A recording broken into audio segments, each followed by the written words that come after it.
Hey folks, David Stewart here. Hope you guys are having a fantastic day. Before I get into the meat of this little review of Nintendo Switch 2, hey, Afterglow Generation Y. This is available for free on Amazon for the next few days. My gift to you for Hobbiton birthday.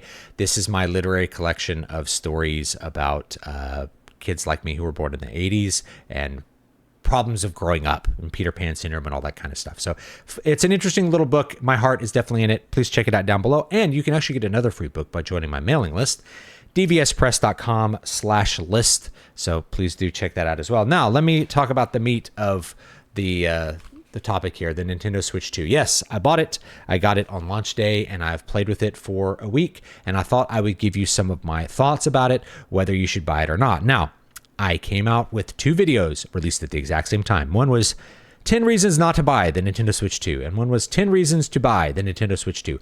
People are like, which one was honest? They were both 100% honest. I'm being truthful with that because I think there are very good reasons to buy it and very good reasons not to buy it. Obviously, I bought it, so the reasons to buy it were, I guess, more true for me, but really it came down to software, which is if you want to play first-party software, if you want to play Nintendo games, for the next 7 years, this is the platform that you're going to do that on. And because this is the platform you're going to do that on, to me, it's worth buying to have access to those games. Whether it's worth you buying will be determined by how badly you want to play those first-party Nintendo games. For me, even the Wii U was a good buy because of what good games were on it. People forget that Breath of the Wild is a Wii U game. Wii U had some really good first-party titles that, to me, made it worth the asking price of the Wii U.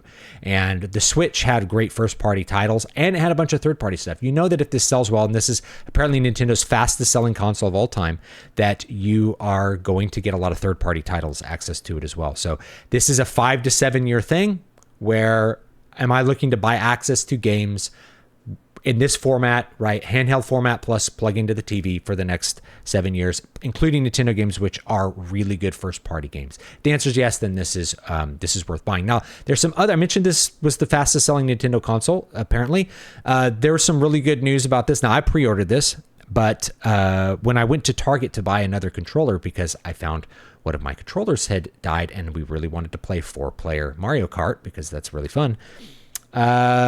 I talked to the guy there and he's like, yeah, we didn't run out of these until like 9:30 at night. That's really good. That meant Nintendo made enough of their hardware to meet demand. And that also means you don't have to do any fear of missing out or fear of not being able to get a console. You can wait to buy the console until you're ready or till you feel like there's a piece of software you really, really want to play on it. That is really good news because remember, people couldn't buy PS5s, and that's not the normal way of things. It wasn't normal to not be able to buy a PS4 when PS4 was out. You could just buy one most of the time, right? Yeah, there was not that many around the day they launched, but I bought one like relatively close to launch. I just bought one at Costco. They just had them. So now we're at a place where we can just buy the hardware we want. It's not like they're going to run out of iPads. They're not going to run out of Nintendo Switch 2s very much now. And that's really good news. That means that you can really think clearly as a consumer and not be hyped up by the psychological impact of, I can't get a PlayStation 5. I can't get an Xbox Series X. That's hopefully now part of the past, and you'll be able to buy the hardware that you want to buy. Very good news. Now, what was it like to actually use this thing for a week? And the answer was it was really good because Mario Kart was really good. That's the only real Nintendo Switch 2 game that we have and the only one we really cared about playing, and we played the hell out of it. It was a great game. Is it worth $80? In my opinion, it's not. It feels like 70. I know this doesn't, 80 and 70 doesn't feel that far apart, but it doesn't sound that far apart, but it feels very far apart. It feels like 80 is just too much. But I bought the package. So Mario Kart came with it, $50 extra. $50 feels like a good price for this new Mario Kart game. It's a fantastic game. Tons of fun. I had a lot of fun playing with my kids. I've had a lot of fun playing it by myself. I like the new modes. I like the open world part of it. My kids just loved the free drive kind of thing. There's just a lot to love about that new Mario Kart game. And Mario Kart 8 was great. That was a Wii U game. And my kids were playing that Wii U game all the way up until very recently. So I know that they're going to play the new Mario Kart game for years to come. They'll be coming back to it over and over again. So to me, even if I frame it like that, I think $80 is actually pretty reasonable considering how long you're going to play it and how much how much fun you're going to extract out of that game. It doesn't feel that way. Like when you just play, you're like, this doesn't feel like it's $80. It doesn't feel like a 5A game. It feels like a Nintendo game, which is good, but it doesn't feel right. But I can totally see it being a good investment when you consider that you're going to be playing it for a lot of years. If you are not interested in Nintendo software, the Nintendo Switch 2 is not going to be a good buy. You can think about all of the cool hardware stuff, right? Like, to me, it has a great form factor. It feels pretty good in the hands, better than the original Switch. The magnetic controllers, I was really surprised how well these work and their functionality.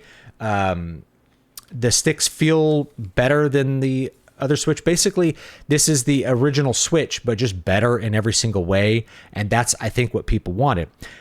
A lot of YouTubers I've seen and just a lot of people are like, this is not exciting. Like, this is not exciting. This hardware doesn't excite me. And to be honest, I think we are past the point of gaming hardware being an exciting proposition. What do I mean by that? Well, I remember when the PS2 launched. The big thing about the PS2 was the graphics.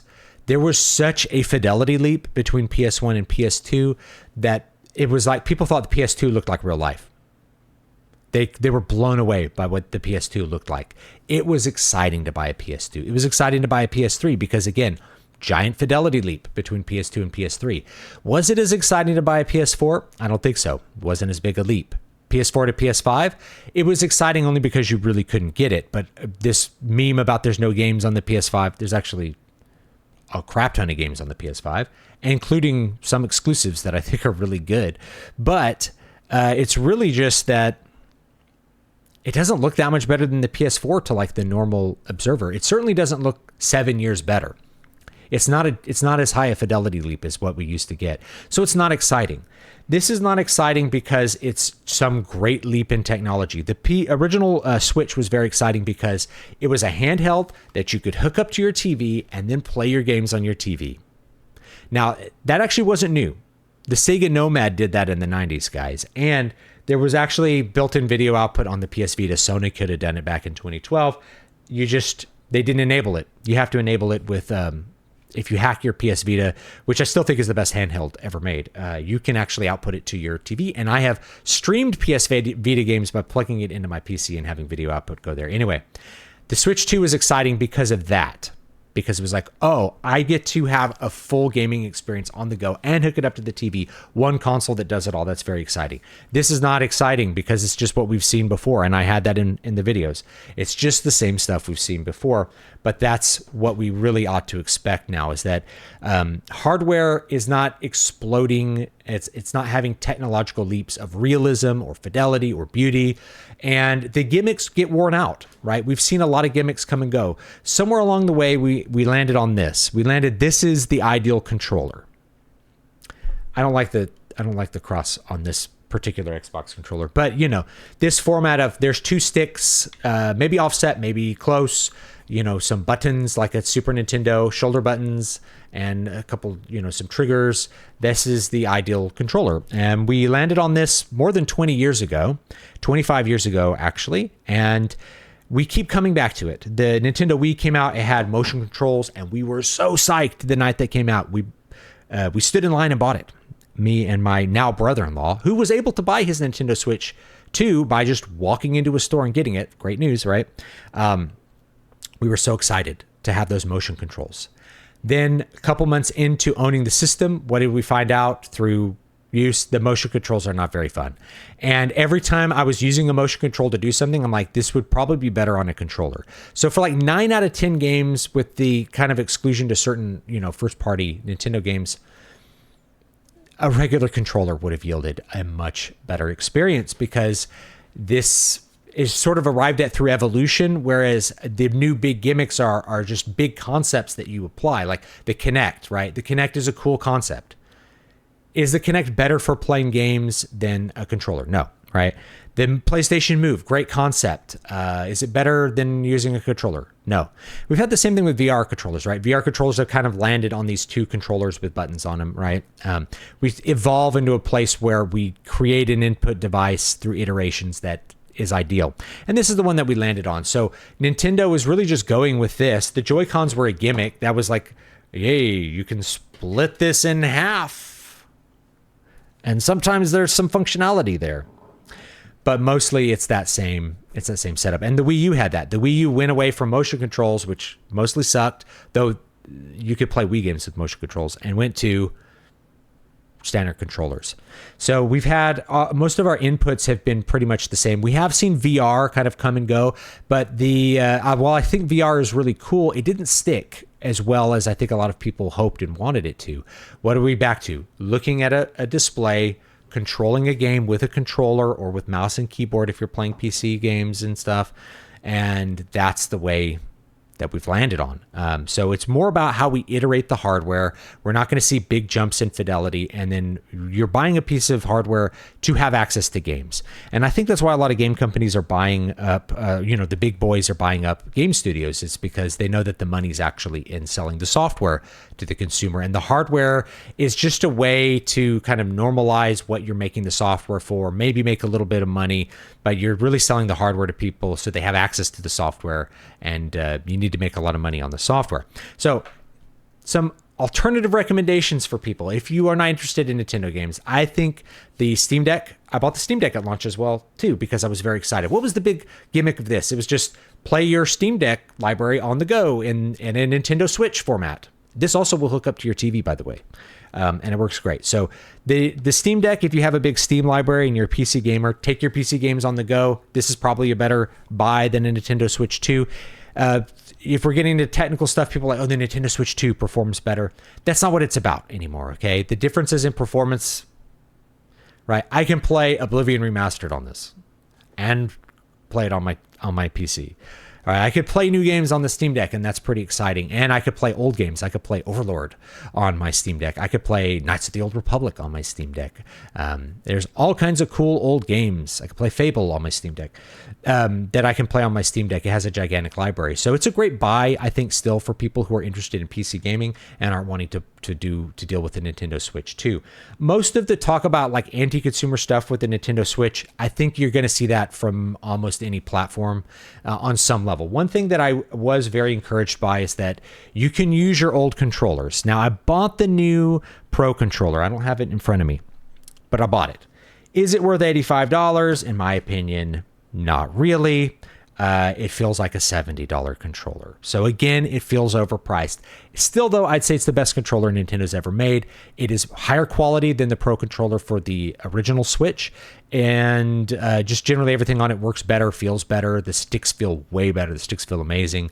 It's one of the best controllers I've ever played with, but $85, again, it just feels a little too expensive for what you get there.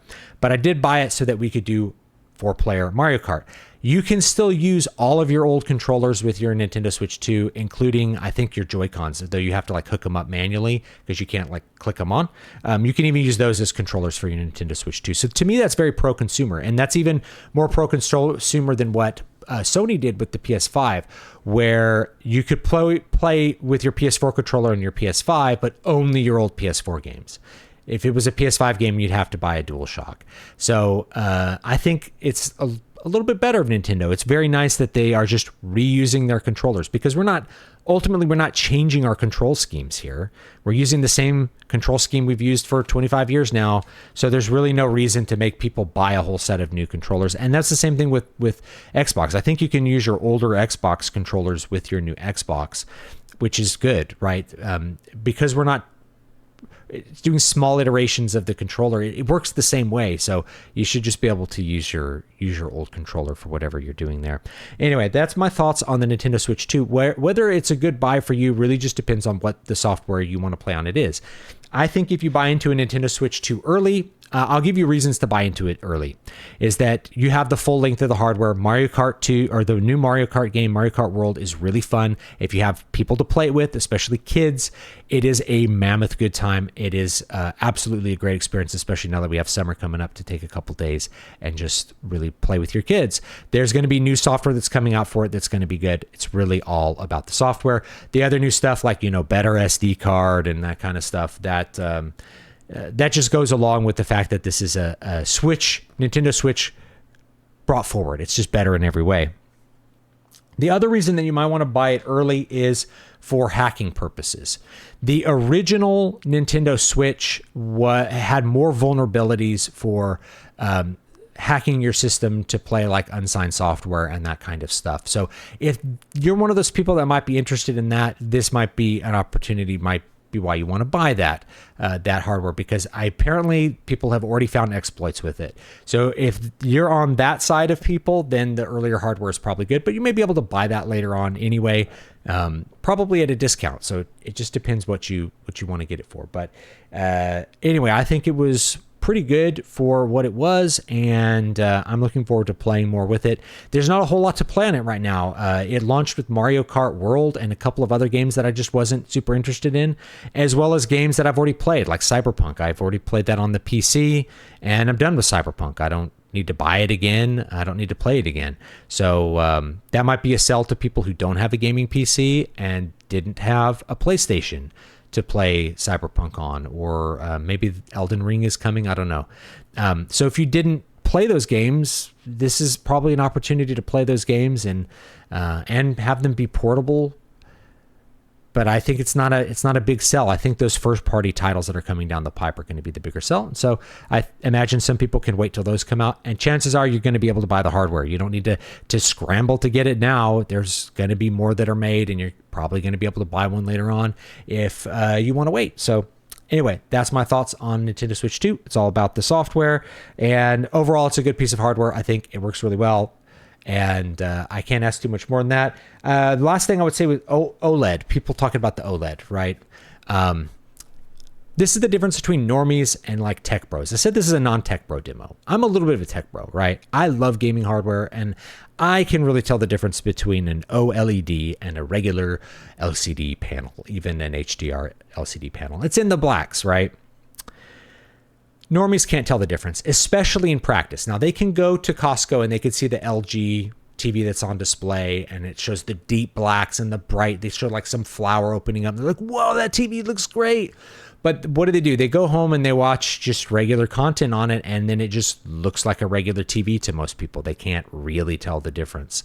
And I think that's going to be the case with this one, is that I think it's a fine LCD panel. An OLED would look better. It may be no one makes a 1080p OLED in this size, that no one's making that yet, and that'll be like a mid-gen refresh somewhere down the line, something like that. But you have to remember that for like a kids or like normal people, they don't notice OLED as much as people who are really into this stuff. Enthusiasts are going to notice the difference. But I still think it's a good panel, and while I would prefer OLED, I don't think it's a game breaker for like 90% of the people. I don't think it's a deal breaker for like 99% of the people that actually would want to buy a Nintendo Switch 2. So that's about all I have to say on that. Leave me your thoughts down below. I would love to know them. And yeah, don't forget to grab Afterglow Generation Y. You can get it free on Amazon, link down below, and join my mailing list, dvspress.com/list, and get yourself a free book. Take it easy, and I'll see you all next time.